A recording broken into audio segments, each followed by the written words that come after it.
እና ታየ ነው አሁን ወጥቶ ስለ ፍትህ የሚነግረን፣ ስለ እውነት የሚነግረን፣ ስለ እኩልነት የሚነግረን፣ እንዴት አድርጎ ለህዝቦች እንደሚቆረቆር የሚነግረን።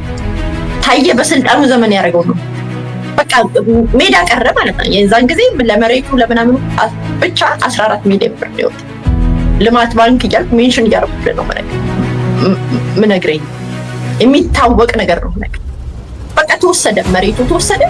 እንደውም መሬቱና ሰው የወያኔ ነው ብሎ ታየና ወንድሙ ናቸው ይኛ። ዛሬ ግን ታየ መጥቶ ሚዲያ ላይ እጁን ታጥቦ ምንም ጥፋት አላጠፋውም በስልጣን ዘመኔ አብይ ነው ያጠፋው ብሎ ይነግረናል። ይሄንን አውቃለሁ። መሬቱን ማን ወሰደው? ወንድሙ የገብረ ጉራቻ ከንቲባ ነው። ጠርቶ ሰዎችን መሬቱን ውሰዱ ብሎ አከፋፈለ። የተገዛ መሬት ነው ማለት ህጋዊ የሆነ መሬት። እሱ ብቻ አይደለም፣ እቃዎቹን አዘረፈ።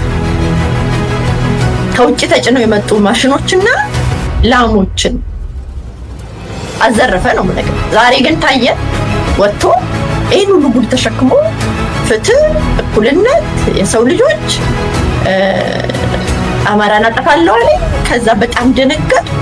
ሰሜን ዝን እኛ ነን የወጋነው ብሎ ነገረኝ ብሎ ተቆርቋሪ ሰዎችን በሌሉበት የፖለቲካ ሁኔታ ገና ለገና የዘር አረጋቸው ከሰሜን ነው ከትግራይ ነው ተብሎ ነው ይወጣ።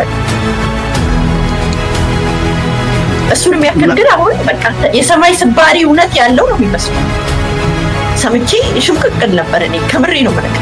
ዛሬ ግን ሚዲያ ላይ ወጥቶ ካለሱ ሰው የለም፣ ካለሱ እውነተኛ የለም፣ ካለሱ አቀኝ የለም፣ ኃላፊነትም አይወስድም በስልጣን ዘመኑ ለደረሰ ብልግና